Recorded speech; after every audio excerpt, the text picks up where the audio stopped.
Ravi's International School. Trust assured for your child. A sprawling, safe and home-like campus for residential and day scholars. Call 7331199964. గౌరవనీయులు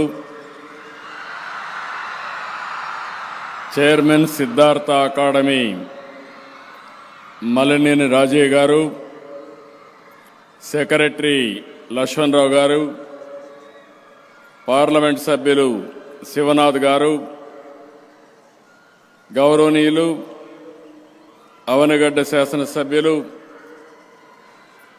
శాసనసభలో ethics committee chairman Buddha Prasad గారు, గౌరవ శాసనసభ్యులు రామ్మోహన్ గారు, యార్లగడ్డ వెంకట్రావు గారు, బోడే ప్రసాద్ గారు, జిల్లా కలెక్టర్ గారు, ఈరోజు ఇక్కడ 50 ఏళ్లు పూర్తి చేసుకుని గోల్డెన్ జూబ్లీ జరుపుకుంటున్న సిద్ధార్థ అకాడమీ విద్యా సంస్థలందరికీ ఇక్కడే నా ముందర ఇప్పుడే సన్మానం చేశాం. ఎంతోమంది దాతలు ముందుకొచ్చారు. ఆ రోజు వాళ్ళు చేసిన సహాయం ఈరోజు ఈ యొక్క Siddhartha academy one of the best academy in విజయవాడే కాకుండా ఆంధ్రప్రదేశ్లో తయారైంది. ముందు చూపుతో ముందుకు వచ్చినటువంటి దాతలందరినీ అభినందిస్తున్నా. ఇక్కడ చదివినటువంటి పూర్వ విద్యార్థులు, ప్రస్తుతం చదువుకుంటున్న విద్యార్థులను చూస్తున్నా, మీ ఉత్సాహాన్ని చూస్తున్నా, వచ్చినప్పటి నుంచి మీ డైనమిజం చూస్తున్నా, నా నమ్మకం అంతా మీ మీదనే. తప్పకుండా ఈ సిద్ధార్థ అకాడమీ ఇన్స్టిట్యూషన్లో ఉండే పిల్లలు మీరు ఒక చరిత్ర తిరగరాయబోతున్నారు. అలాంటి చరిత్ర తిరగరాయబోయే విద్యార్థులకు అభినందనలు. టీచింగ్, నాన్ టీచింగ్ ఫ్యాకల్టీకి, యాజమాన్యానికి ఇప్పుడే అప్పారావు గారు వచ్చి మాట్లాడుతూ, నేను ఇంకా మొదటి ఈ యొక్క అకాడమీ పెట్టడానికి కృషి చేశాను. ఇది ఎన్ని రోజులు ఉంటుందని అందరూ ఎగతాళి చేశారు. 50 ఏళ్ళు కాదు 100 ఏళ్ళైనా ఉంటుందని చెప్పాను. నేను అందుకే ఆయనకు ఒక మాట చెప్పాను, 50 ఏళ్ళు ఐకమత్యంగా ఉన్నారు కాబట్టి ఇంకా ఈ యొక్క సిద్ధార్థ అకాడమీ ఐక్యతకు తిరుగు లేదని మరొకసారి మీ అందరికీ విజ్ఞప్తి చేస్తున్నా. విజయవాడ అనంగానే గుర్తొచ్చేది విద్యల వాడ. ఇది నేను చెప్పింది కాదు. ఎడ్యుకేషన్కు ఇక్కడి నుంచే ప్రాధాన్యత ఇచ్చింది. నేను ముఖ్యమంత్రి అయినప్పుడు కూడా చాలామంది బయట వాళ్ళు వచ్చి ఇక్కడ చదువుకున్నారు. ఇప్పుడిప్పుడు వేరే ప్రాంతాల్లో కూడా బ్రహ్మాండంగా అభివృద్ధి చేసే పరిస్థితికి వచ్చాం. ఉమ్మడి ఆంధ్రప్రదేశ్లోని దశాబ్దాల నుంచి విజయవాడకు ఆ పేరుంది.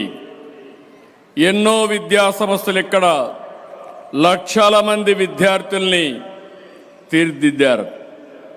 సిద్ధార్థ అకాడమీ సంస్థలు ఇందులో ముఖ్యమైన విద్యా వ్యవస్థ. విజయవాడ చెప్పంగానే మనకందరికి గుర్తొచ్చేది సరస్వతీ దేవికి కొలువైనటువంటి ప్రాంతం.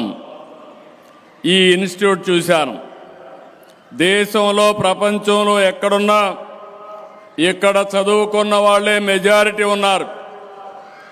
ఎవరైనా ఐఐటి పాస్ కావాలంటే, జేఈఈ పాస్ కావాలంటే, నీట్లో సీటు కావాలంటే, లా సెట్లో పాస్ కావాలంటే నేరుగా విజయవాడకు వస్తే సీటు గ్యారంటీ అని చెప్పి కూడా నేను మీకు తెలియజేస్తున్నా. అలాంటి సెంటర్ ఇది. ఒక సంస్థ 10 ఏళ్ళు 20 ఏళ్ళు ఉంటే గొప్పగా అనుకుంటాం. 50 సంవత్సరాలు. ఆ రోజు నేనే సిల్వర్ జూబ్లీకి వచ్చా 2000 సంవత్సరంలో. మళ్ళీ ఈరోజు గోల్డెన్ జూబ్లీ కూడా వచ్చారంటే అది విద్యా వ్యవస్థ యొక్క ప్రాముఖ్యత. ఇంకొక పక్కన మీరు చూస్తే మనం ఏ విత్తనం నాటితే అది మొక్క వస్తుందో, rooted in tradition, growing in excellence. ఇది సిద్ధార్థ విద్యా సంస్థలు నాటిన విత్తనం ఒక మహావృక్షంగా ఎదిగింది, బ్రహ్మాండమైన ఫలితాలు ఇచ్చే పరిస్థితికి వచ్చింది. పేద పిల్లలు, మధ్యతరగతి పిల్లలకి ఇక్కడ మీరు చూస్తే 1975లో ఆ రోజు పెనుమనేని వెంకటేశ్వరరావు గారు, వైవీరావు గారు, సుబ్బారావు గారు వీళ్ళందరూ కలిసి దీన్ని ప్రారంభించారు. నాటి నుంచి ఇప్పటి వరకు అద్భుత విజయాలు సాధిస్తూ ఉంది.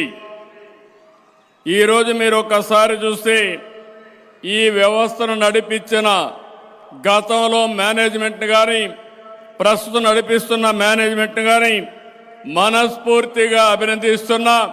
మీ స్ఫూర్తికి మనస్ఫూర్తిగా ధన్యవాదాలు అర్పిస్తున్నానని చెప్పి కూడా నేను మీకు తెలియజేస్తున్నా. ఇక్కడ మనం చూస్తే సుదీర్ఘ ప్రస్థానంలో engineering, medicine, management, law, B Ed, pharmacy, dental, hotel management, దగ్గర 18 కాలేజీలు. ఈరోజు మీరు చూస్తే 28,000 మంది స్టూడెంట్లు, 3,000 మంది ఫ్యాకల్టీలు, 50 సంవత్సరాలు చరిత్ర సృష్టించారంటే ఇందులో ఉన్న మిమ్మల్ని అందరినీ పేరు పేరున అభినందిస్తున్నాను. ఇప్పుడే మేనేజ్మెంట్ చెప్తున్నారు, మేము కొంత ల్యాండ్ ఇస్తే అగ్రికల్చర్ కాలేజ్ పెడతామని. నేను ఒకటే చెప్పాను, ఇప్పుడు అగ్రికల్చర్ కాలేదు, కానీ మీరు పెట్టాల్సిన అగ్రిటెక్ పెట్టాలి. ఏ కోర్సెస్కైనా రాబోయే రోజుల్లో టెక్నాలజీ జోడించాల్సిన అవసరం ఉంది. అప్పుడే ప్రపంచాన్ని శాసించే శక్తి మన పిల్లలకు మనం ఇవ్వగలుగుతామని ఇప్పుడే వారికి సజెషన్ ఇచ్చాను. తప్పకుండా తొందరలోనే సిద్ధార్థ అకాడమీ ముందుకొస్తే అగ్రిటెక్ను పెట్టి అగ్రికల్చర్ టెక్నాలజీ కాలేజ్ పెట్టడానికి ప్రభుత్వం సహకరిస్తామని చెప్పి కూడా నేను మీకు తెలియజేస్తున్నా. నేను ఎప్పుడు కూడా విద్యకు ఎక్కువ ప్రాధాన్యత ఇస్తున్నాను. ముఖ్యమంత్రి అయినప్పటి నుంచి నేను మీ విజిల్స్ చూస్తే, పిల్లల యొక్క ఇక్కడ విజిల్స్ కానీ కేరింతలు చూస్తే నాకు కూడా పాత రోజులు జ్ఞాపకం వస్తాయి, విద్యార్థి రోజులు జ్ఞాపకం వస్తాయి. నేను కూడా మీ మారిగానే అల్లరి పిల్లవాడిని, అల్లరి స్టూడెంట్గా ఉండేవాడిని, స్టూడెంట్ లీడర్గా కూడా రాణించాను. 1978లో ఆ రోజు నా క్యారియర్ నేను డిసైడ్ చేసుకోవాలన్నప్పుడు మా టీచర్లు కానీ మా స్నేహితులు కానీ కొన్ని సూచనలు ఇచ్చారు. బాగా చదువుకుంటే ఆల్ ఇండియా కాంపిటేటివ్ ఎగ్జామ్స్ రాయించని. నేను దాని మీద ఎప్పుడూ శ్రద్ధ పెట్టలేదు. ఆ పని మనం చేయలేమని నేను కన్క్లూజన్కి వచ్చాను. మా వైస్ ఛాన్సలర్ ఒకరోజు నన్ను పిలిచి, నువ్వు యాక్సెప్ట్ చేస్తే నిన్ను ఫ్యాకల్టీ మెంబర్గా తీసుకుంటాను, యూనివర్సిటీ అంటే బెస్ట్ ఉద్యోగం అన్నాడు. గ్యారంటీ. టీచ్ చేసే పని కూడా ఉండదు, 2 గంటలే టీచింగ్ ఉంటుంది, మిగిలిన టైం అంతా రీసెర్చ్ ఉంటుంది. నేను ఒకే మాట చెప్పాను, నేను ఎమ్మెల్యేగా పోటీ చేయాలని నిర్ణయం చేసుకున్నాను. ఈ క్యాంపస్ నుంచే పోటీ చేస్తున్నాను. గెలిచి మళ్ళీ ఎమ్మెల్యేగా మీ దగ్గరికి వస్తానని మా వైస్ ఛాన్సలర్కి ఆ రోజు చెప్పాను. నా ఆలోచన ఒకటే, నేను ఒక ఐఏఎస్ ఆఫీసర్ అయితే ఒక ఐఏఎస్ ఆఫీసర్గా ఉంటా, ఒక ఎమ్మెల్యేగా ఉంటే, ఒక మంత్రిగా ఉంటే ఐఏఎస్ ఆఫీసర్ను కూడా కంట్రోల్ చేసే పరిస్థితి వస్తుందని నేను ఎమ్మెల్యేగా రాజకీయాల్లోకి ప్రజాసేవ చేయొచ్చు అనే ఉద్దేశంతో ఆ రోజు నేను ఆ నిర్ణయం తీసుకున్నా. ఒక నిర్ణయం తీసుకోవడం కాదు, విద్యార్థులు మీకు చెప్తున్నా, ఆ నిర్ణయం తీసుకున్నాక ఆ నిర్ణయాన్ని సాధించడానికి మీరు కృషి చేస్తే ప్రపంచంలో సాధించలేనిది ఏదీ లేదని మరొకసారి మీ అందరికీ విజ్ఞప్తి చేస్తున్నాను.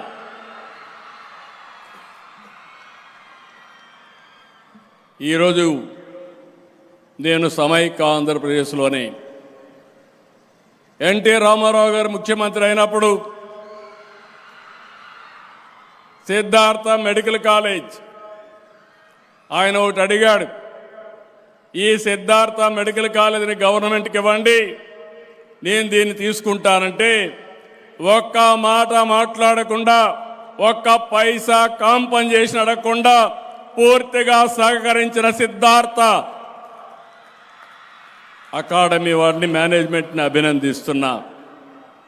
ఆ తర్వాత అదే కాలేజీని దేశంలోనే మొట్టమొదటిసారిగా మెడికల్ యూనివర్సిటీ పెట్టిన ఘనత నందమూరి తారక రామారావు గారికి దక్కుతుంది. అది ఆయన విజన్.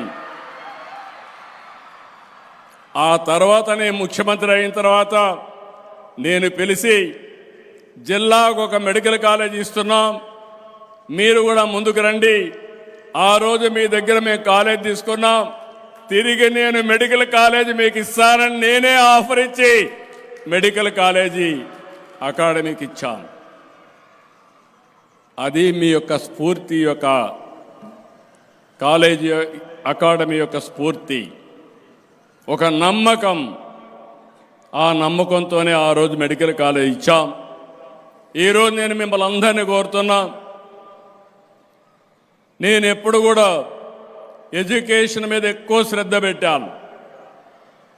సమైక్య ఆంధ్రప్రదేశ్లో ఒక నిర్ణయం తీసుకున్నాను, ఎవ్రీ 1 కిలోమీటర్లో ఎలిమెంటరీ స్కూల్ ఉండాలి, 3 కిలోమీటర్ల అప్పర్ ప్రైమరీ స్కూల్ ఉండాలి, 5 కిలోమీటర్ల హై స్కూల్ ఉండాలి, ఎవ్రీ మండలంలో జూనియర్ కాలేజ్ ఉండాలి, ఎవ్రీ రెవెన్యూ డివిజన్లో ఇంజనీరింగ్ కాలేజ్, ఎవ్రీ జిల్లాలో మెడికల్ కాలేజ్ పెట్టాలని నిర్ణయం తీసుకొని దాన్ని అమలు చేస్తే ఈరోజు తెలుగు వారిని మీరు చూస్తే ఏ దేశానికి పోయినా నాలెడ్జ్ ఎకానమీకి చిరునామాగా మన వాళ్ళు తయారయ్యారంటే అది తెలుగుదేశం పార్టీ తీసుకున్న నిర్ణయం అని చెప్పి మీ అందరికీ విజ్ఞప్తి చేస్తున్నా.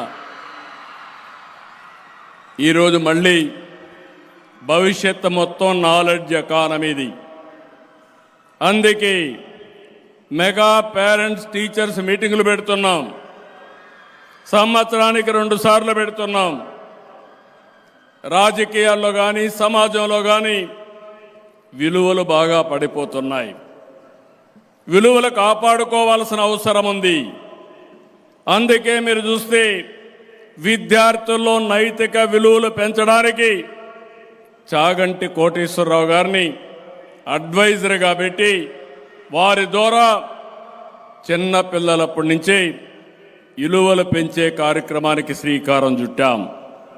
ఇంకో పక్కన పిల్లలందరిలో ఒక చైతన్యం రావాలని, ఆరోగ్యకరమైన పరిశుభ్రతకు మారుపేరుగా ఉండాలని ముస్తాబ్ అనే కార్యక్రమాన్ని పెట్టి ముందుకు పోతున్నాం.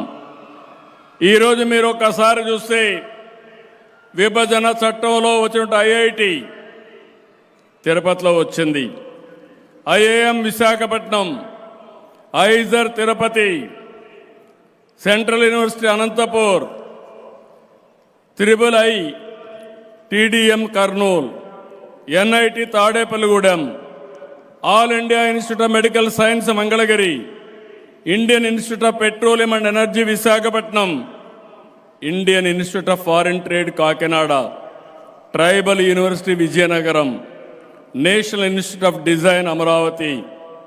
ఇవి కాకుండా 5 యూనివర్సిటీలు SRM, VIT, SLRI, Amrit and BITS Pilani, అన్ని 5 యూనివర్సిటీలు ఈరోజు అమరావతికి వచ్చాయి.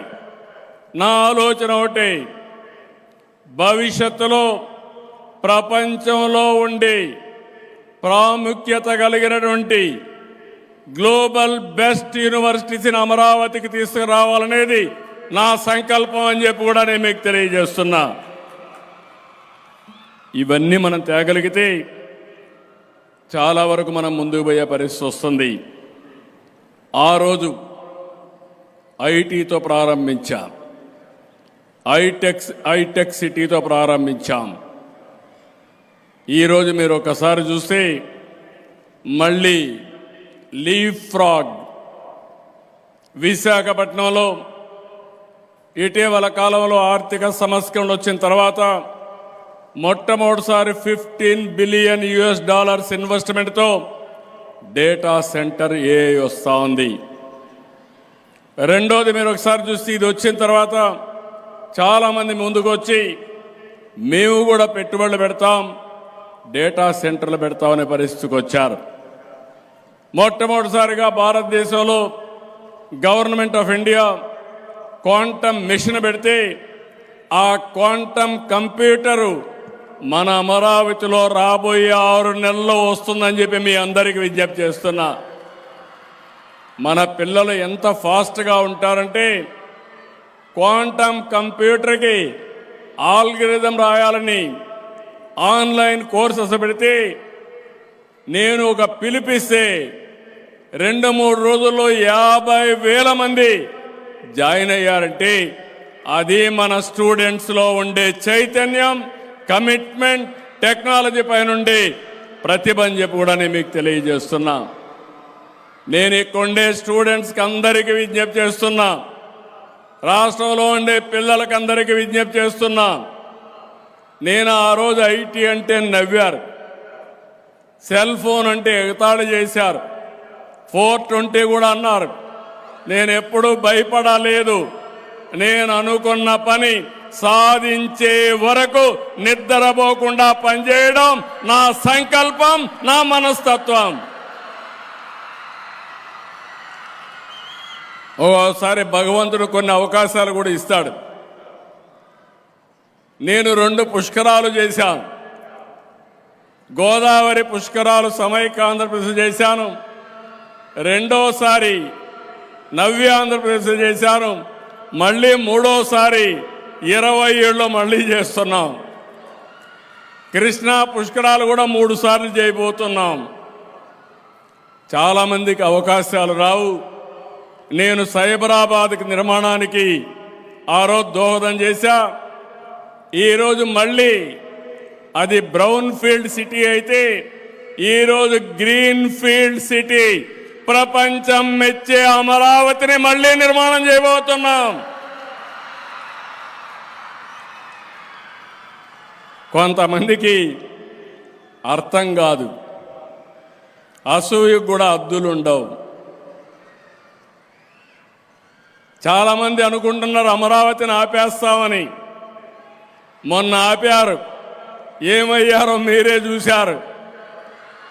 మళ్ళీ ఇప్పుడు వచ్చి అమరావతి నదీ పరివాహక ప్రాంతంలో ఉందని మాట్లాడుతున్నారు. విజయవాడ ఎక్కడుంది? కృష్ణా నది పైనే విజయవాడ ఉంది. రాజమండ్రి ఎక్కడుంది? విశాఖపట్నం ఎక్కడుంది? నెల్లూరు ఎక్కడుంది? చెన్నై ఎక్కడుంది? ఢిల్లీ ఎక్కడుంది? లేకపోతే లండన్ ఎక్కడుంది? ఎక్కడ నదులుంటే, ఎక్కడ నీరుంటే అక్కడ నాగరికత డెవలప్ అయింది తప్ప వేరే ప్రాంతంలో కాదు. అలాంటి విషయాలు తెలియని వ్యక్తులు రాజకీయాల్లో ఉండడం మన దురదృష్టం అని మరొకసారి విజ్ఞప్తి చేస్తున్నా. నేను ఒకటే సంకల్పం చేశాను, అమరావతి దేవతల రాజధాని, ఈ అమరావతి ప్రజా రాజధాని. నేను ఫౌండేషన్ వేసినప్పుడే భారతదేశంలో ఉండే అన్ని దేవాలయాల నుంచి, ప్రపంచంలో ఉండే మసీదుల నుంచి, అదే మాదిరిగా చర్చుల నుంచి పవిత్రమైన మట్టిని పూజించి తీసుకొచ్చి, పవిత్ర జలాలు కూడా తీసుకొచ్చి ఈ ప్రాంతాన్ని పునీతం చేశాం. కాబట్టి ఆ శక్తి ఎవరు ఆపలేరు. అమరావతి భవిష్యత్తులో బెస్ట్ సిటీగా, ప్రపంచంలోనే ఒక మోడల్ సిటీగా తయారవుతుంది. ఇది సంకల్పం మాత్రమే కాదు, దీన్ని సాధించి తీరే డిటర్మినేషన్తో ముందుకు పోతున్నాం. 2-3 సంవత్సరాల్లోనే ఒక షేప్కి వస్తుంది. విజయవాడ, గుంటూరు, మంగళగిరి, అమరావతి భవిష్యత్తులో దేశంలోనే one of the best most liveable సిటీగా ఈ యొక్క అమరావతి ప్రాంతం తయారవుతుంది. అయితే ఇక్కడ మిమ్మల్ని అందరినీ కోరుతున్నా, నేను ఒక అమరావతిని డెవలప్ చేయడం కాదు, ప్రధానమంత్రి నరేంద్ర మోడీ గారు వికసిత్ భారత్ కోసం పనిచేస్తున్నారు. ఆ సమయంలో నా సంకల్పం స్వర్ణ ఆంధ్రప్రదేశ్, నా సంకల్పం 2047కి ప్రపంచంలో నెంబర్ 1 దేశంగా భారతదేశం ఉంటుంది. ఇది అన్స్టాపబుల్, ఎవరు అడ్డుకోలేరు. అదే సమయంలో ఆంధ్రప్రదేశ్ నెంబర్ 1గా దేశంలో ఉంటుంది. ప్రపంచంలోనే తెలుగు జాతి నెంబర్ 1గా చేసే బాధ్యత నాది. దానికి ఫౌండేషన్ వేస్తున్నాం. అయితే మీరు ఒక విషయం గుర్తుపెట్టుకోవాలి, మామూలుగా ట్రెడిషనల్గా ఆలోచిస్తే మనం ఇవన్నీ చేయలేం. రాబోయే రోజుల్లో ఒకప్పుడు నేను ఎన్నోసార్లు చెప్పాను, ఒకప్పుడు ఐటీతో స్టార్ట్ చేశాను, ఇప్పుడు నేను ఏఐ, డేటా సెంటర్, క్వాంటంతో స్టార్ట్ చేస్తున్నాం. నేను చాలాసార్లు చెప్పాను, మనం ఒక ఇన్స్పైరింగ్ సమయంలో ఉన్నాం. దానికి కారణం మీరు చూస్తే టెక్నాలజీకి మెచ్యూరిటీ వచ్చింది. ఒక ఏఐ మన వాళ్ళు ఐటీ చదువుకొని హైదరాబాద్లో ఉద్యోగాలు చేసి ప్రపంచం అంతా వెళ్ళారు. ఓసారి డెవలప్మెంట్ ఎట్లుంటాయంటే, నేను హైటెక్ సిటీ కట్టినప్పుడు ఐటీ కంపెనీలు రావాలని మైక్రోసాఫ్ట్ బిల్ గేట్స్ని కలవాలనుకున్నాను. ఆయన అన్నాడు, నాకేం పని పాలిటీషియన్స్తో, నేను చేసేది వ్యాపారం అన్నాడు. కాదు, నేను కలవాలని చెప్పి అడిగాను. అడిగితే గ్రేట్ డిఫికల్టీ నాకు ఇంటర్వ్యూ ఇచ్చాడు. 10 నిమిషాలు ఇచ్చాడు. నేను వారం రోజులు ప్రిపేర్ అయి పవర్ పాయింట్ ప్రజెంటేషన్తో వెళ్ళాను. వెళ్ళిన తర్వాత నేను ఇస్తా ఉంటే 45 నిమిషాలు ఓపికగా కూర్చున్నాడు. మొత్తం విన్న తర్వాత ఒక మాట అడిగాడు, నేను ఏం చేయాలా అన్నాడు. మీరేమీ చేయక్కర్లేదు, ఇండియాని మరిచిపోవద్దండి, మాకు కొన్ని స్ట్రెంగ్త్లు ఉన్నాయి. We are very strong in mathematics. British వాళ్ళు పోతూ పోతూ ఇంగ్లీష్ వదిలిపెట్టారు. మా కోహినూర్ డైమండ్ కూడా తీసుకుపోయారు, కానీ ఇంగ్లీష్ మాత్రం వదిలిపెట్టిపోయారు. ఈ 2 డెడ్లీ కాంబినేషన్ ఫర్ ఐటీ. కాబట్టి ఇండియాని మర్చిపోకుండా రండి అన్నాను. ఏం చేద్దామన్నాడు.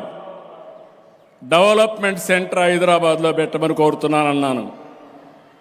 ఆయన అన్నాడు, ఇంతవరకు నేను సియాట్లే అనుకున్నా, కొత్త ఆలోచన ఇచ్చావు. ఇఫ్ అట్ ఆల్ నేను అవుట్ సైడ్ పెడితే మొట్టమొదటిసారిగా హైదరాబాదే గుర్తుపెట్టుకుంటానని చెప్పి ఇచ్చిన మాటను సాధించడానికి మళ్ళీ కలిసి మొట్టమొదటిసారిగా మైక్రోసాఫ్ట్ని హైదరాబాద్ తీసుకొచ్చి అందులో పనిచేసే ఎంప్లాయీ నాదెళ్ల సత్య ఈరోజు ప్రెసిడెంట్ ఆఫ్ మైక్రోసాఫ్ట్ అయ్యాడంటే అది తెలుగువాడి సత్తా. అవకాశం చూపిస్తే అందిపుచ్చుకునే చొరవ మన బ్లడ్లోనే ఉందని చెప్పి కూడా నేను మీకు తెలియజేస్తున్నా. అందుకే ఈరోజు మీరు గుర్తుపెట్టుకోవాల్సింది, విశాఖపట్నాన్ని ఒక డేటా సెంటర్ హబ్గా తయారు చేస్తున్నాం.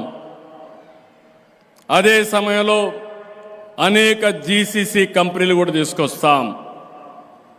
ఇంకో పక్క అమరావతి క్వాంటమ్ కంప్యూటర్ వస్తుంది. నేను ఒకసారి క్వాంటమ్ కంప్యూటర్ గురించి మాట్లాడితే టీసీఎస్, ఐబిఎం వీళ్ళిద్దరూ కలిసి ఎల్ఎన్టీ కలిపి 6 నెలల్లో అమెరికా నుంచి కంప్యూటర్ తీసుకొచ్చి మన దగ్గర పెడుతున్నారు. ఇది అయిన తర్వాత చాలామంది ముందుకు వచ్చి మేమే ఎందుకు క్వాంటమ్ కంప్యూటర్లు తయారు చేయకూడదు, మేమే తయారు చేస్తామని ముందుకొచ్చి రాబోయే 2 ఏళ్లలో అమరావతిలో క్వాంటమ్ కంప్యూటర్లు తయారు చేసి ప్రపంచానికి సరఫరా చేసే బాధ్యత మనం తీసుకుంటున్నాం.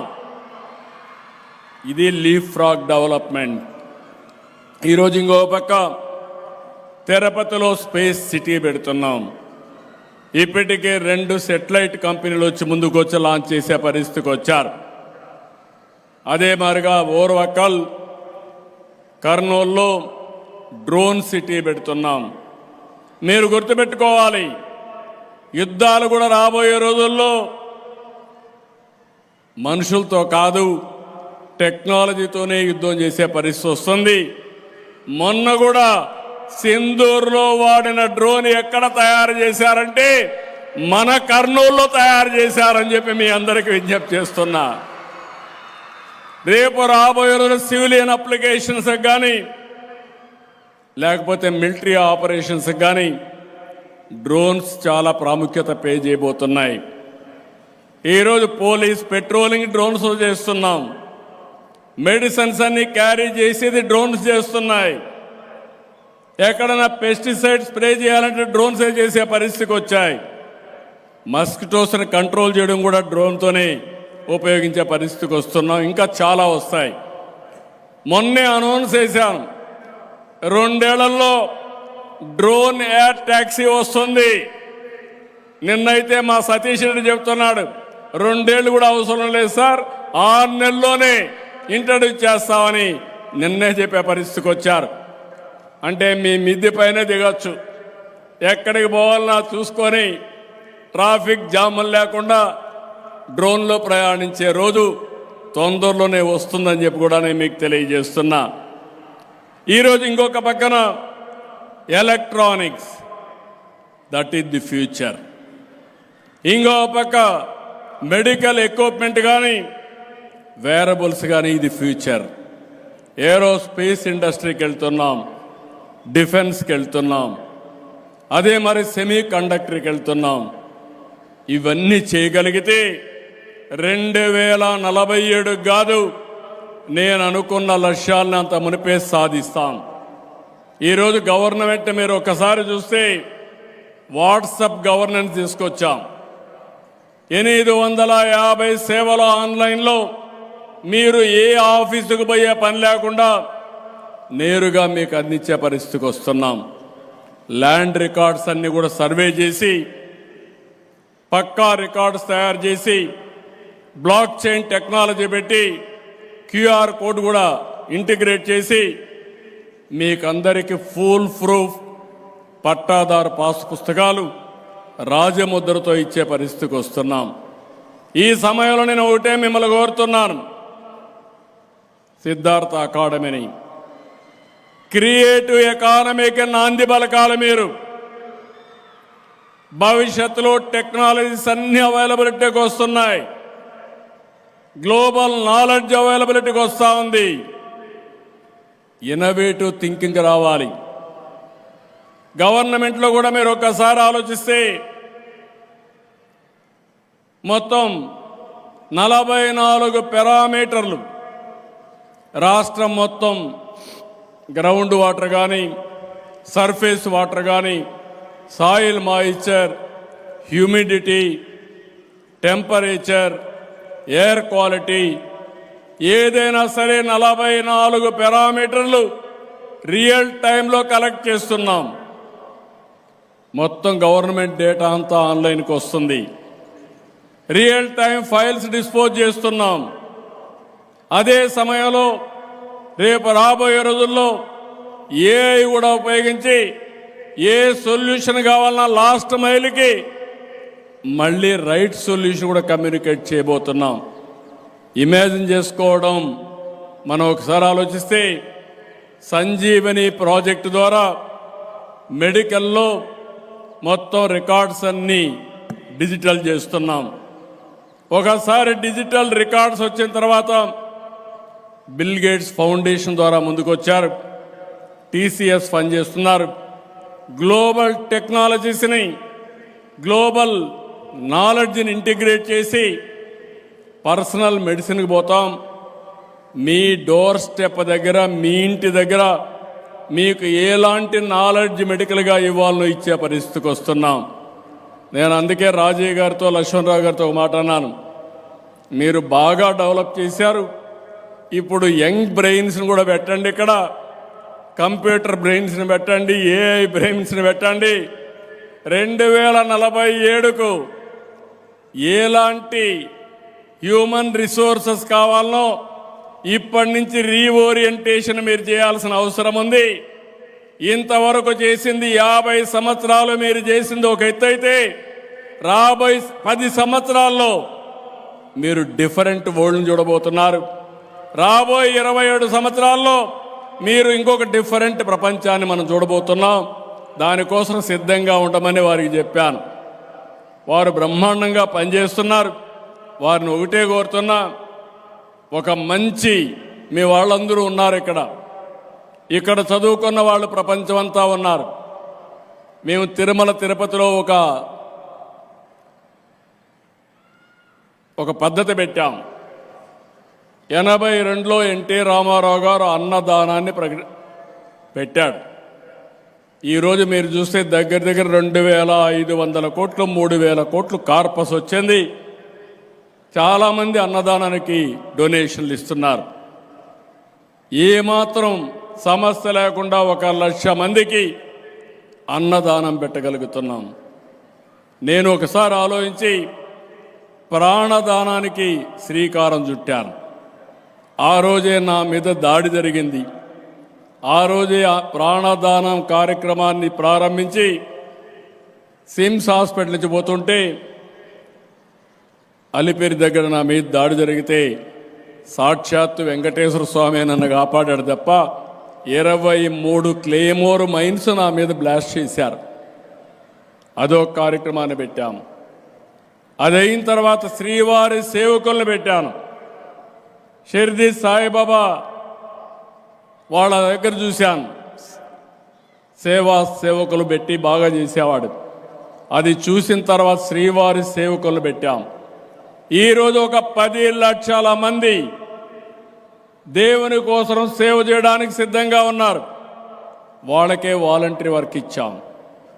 ఇంకో పక్కన ఈరోజు దేశంలో ఉండే అన్ని రాజధానుల్లో, ప్రపంచంలో హిందువులు ఉండేది ఇక్కడంతా కూడా వెంకటేశ్వర స్వామి దేవాలయం కట్టాలనుకుంటున్నాం. డబ్బుల కొరత లేదు. వెంకటేశ్వర స్వామి రిచెస్ట్ గాడ్ నౌ. 20,000 కోట్ల రూపాయలు స్వామికి డిపాజిట్స్ ఉన్నాయి. ఒక 12,000 మెట్రిక్ టన్నులు బంగారం ఉంది. కాబట్టి దేవుడికి డబ్బులు కొరత లేదు.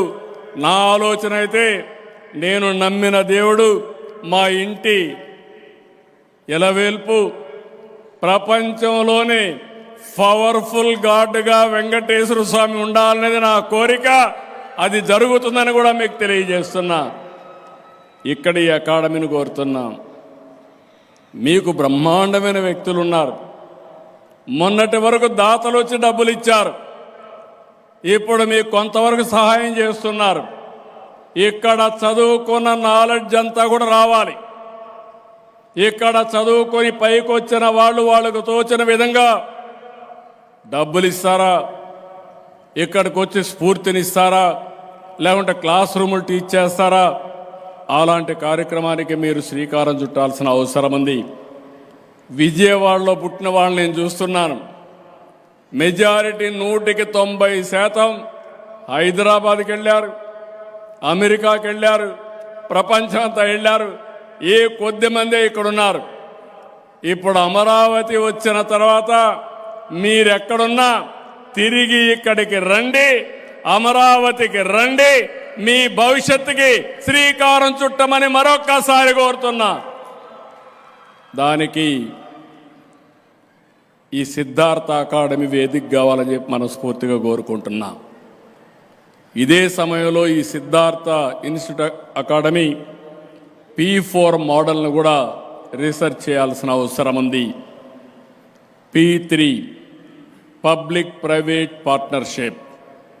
ఈరోజు రోడ్లు వేస్తున్నాం, ఎయిర్పోర్ట్లు కడుతున్నాం, పవర్ ప్రాజెక్టులు చేస్తున్నాం, అనేక అభివృద్ధి కార్యక్రమాలు చేస్తున్నాం, సంపద సృష్టించగలిగాం, ఉపాధి క్రియేట్ చేయగలిగాం.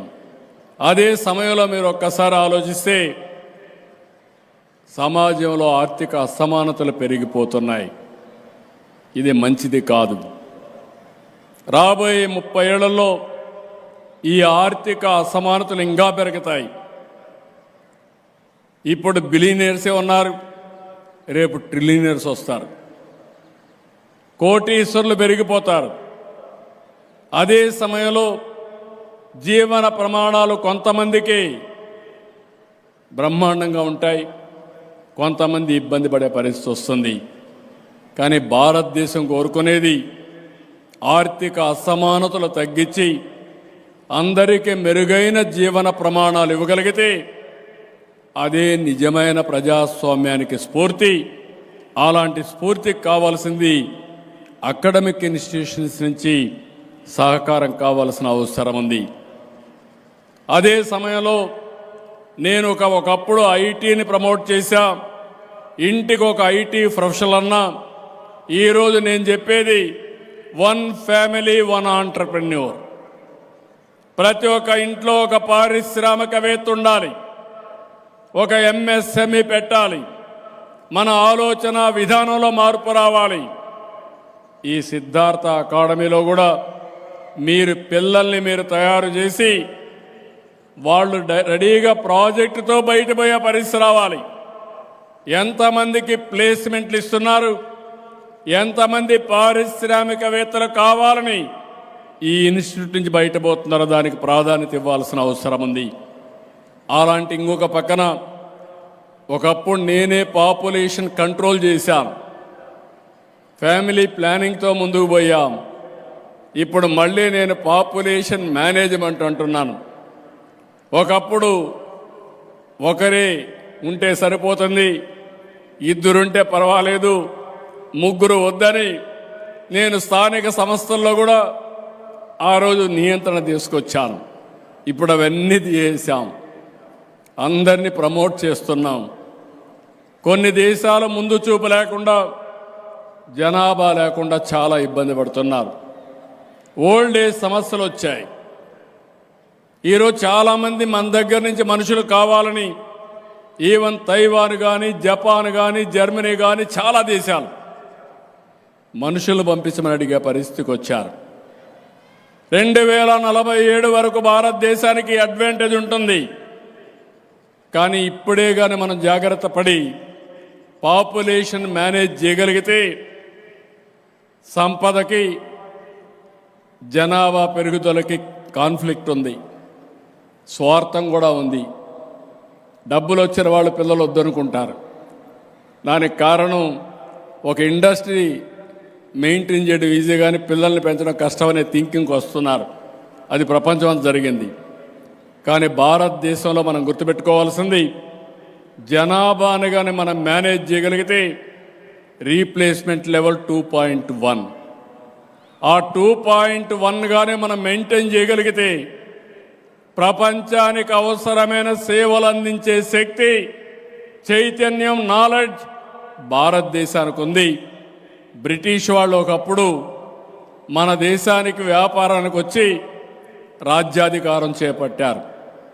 ఇప్పుడు మనం ఎక్కడికి పోయి వాళ్ళకి రాజ్యాధికారం చేయక్కర్లేదు, కానీ సేవా రంగంలో సేవల ద్వారా ప్రపంచాన్ని శాసించే శక్తి ఒక్క భారతదేశానికే ఉంటుంది. దీనిపైన కూడా రీసెర్చ్ చేయమంటున్నాను. పాపులేషన్ మేనేజ్మెంట్ పైన కూడా మీరు రీసెర్చ్ చేయాలి. ఆ రీసెర్చ్ని ప్రజల్లోకి తీసుకుపోవడం కోసం ఉపయోగించాల్సిందిగా నేను కోరుతున్నాను. ఇప్పుడే రామ్మోహన్ రావు గారు ఒక మాట అన్నారు, దేవస్థానం ల్యాండ్ ఇక్కడ ఉంది, ఇక్కడ సమస్య ఉంది, కాబట్టి భవిష్యత్తులో కూడా సమస్య లేకుండా ఎట్లా చేస్తే బాగుంటుందని అడిగారు. తప్పకుండా దుర్గమ్మ తల్లి కూడా చదువులు బాగా చెప్పగలిగి సమాజానికి చేసే వాళ్ళకి ఇలాంటి భూమి ఇవ్వడంలో తప్పు లేదు. ఇలాంటి బెస్ట్ ఇన్స్టిట్యూషన్స్కి ఏం చేయాలో మేము అందరం ఆలోచిస్తాం. నేను ఇప్పుడు ఇక్కడ చెప్పడం కాదు, తప్పకుండా ఆచరణలో పెట్టి మీకు ఎలాంటి ఇబ్బందులు లేకుండా ఒక సుస్థిరతతో ఈ ఇన్స్టిట్యూషన్ ముందుకు పోవడానికి ఏం చేయాలనో తొందరలోనే నిర్ణయం తీసుకుంటామని మీ అందరికీ హామీ ఇస్తూ 50 సంవత్సరాలు సేవ చేసిన మేనేజ్మెంట్ని, అదే సమయంలో ఇక్కడ చదువుకొని ప్రపంచమంతా స్థిరపడినటువంటి పూర్వ విద్యార్థుల్ని అభినందిస్తూ ఇక్కడ చదువుకునే విద్యార్థులందరికీ మరొకసారి కంగ్రాచులేషన్ చెప్పుకుంటూ ఈ ఇన్స్టిట్యూషన్ని మనస్ఫూర్తిగా అభినందిస్తూ ఇది 75 సంవత్సరాలు మళ్ళీ జరుపుకోవాలి, 100 ఏళ్ళు జరుపుకోవాలి. చిరస్థాయిగా విజయవాడకు మెరుగైన సేవలు, భవిష్యత్తులో అమరావతికి రూపకల్పనకు కావలసిన మేధావులు తయారు చేసే బాధ్యత సిద్ధార్థ అకాడమీ తీసుకోవాల్సిందిగా మరొక్కసారి కోరుకుంటూ అందరికీ నమస్కారాలు. జై హింద్, జై భారత్, జై తెలుగు తల్లి, జై హింద్.